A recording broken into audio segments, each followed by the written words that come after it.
Pour répondre très vite, c'est intéressant parce que j'ai des adhérents qui sont aussi en industrie. Alors, industrialisation, le terme peut peut-être être un peu faire peur.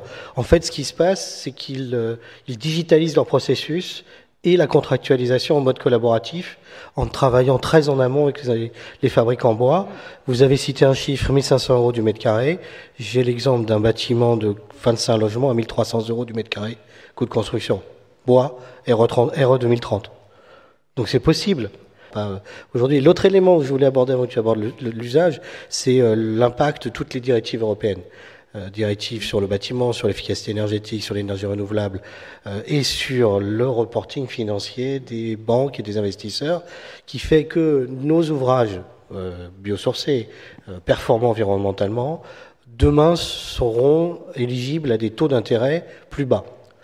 Pourquoi? Parce que le principe même de l'investissement aujourd'hui voulu par la taxonomie et les directives sur la reporting extra-financier font que plus une banque a un ratio d'actifs verts, moins ses fonds propres sont élevés.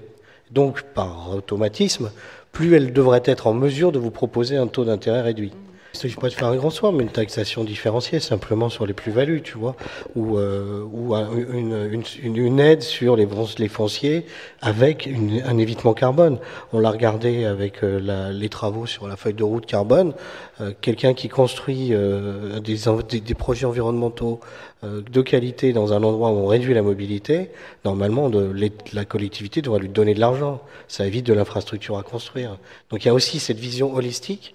Parce que quand on dit construire un quartier, c'est aussi construire des infrastructures, les exploiter, mettre des outils de production d'énergie et de fluide à côté. Donc tout ça a du poids carbone aussi. Et plus on va travailler sur cette réduction, plus on devrait pouvoir mettre de l'argent dans la qualité du bien.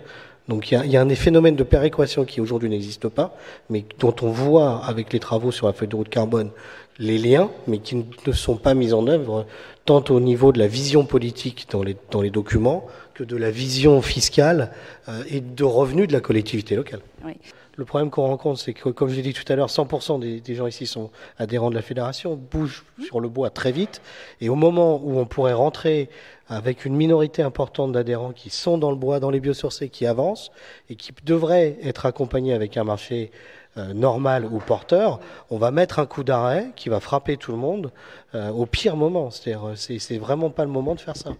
Donc c'est là où Pascal, je pense, a alerté tout le monde en disant attention, c'est la double peine. Un, vous arrêtez l'activité, et deux, vous l'arrêtez au moment où on est en train de massifier l'usage des biosourcés, la mise en œuvre de l'ARE, le bas carbone, etc.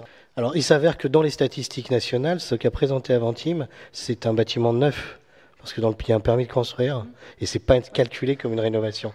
On a fait une enquête auprès de nos adhérents et on a publié un livre l'année dernière où une grosse partie de nos activités de construction dites neuves sont en réalité des actions de reconversion, réhabilitation, démolition partielle, reconstruction, extension. Donc on est déjà dedans. Et surtout en Île-de-France, près de la moitié des opérations sont en fait des opérations de réhabilitation qui sont inscrites dans la statistique comme opérations neuves.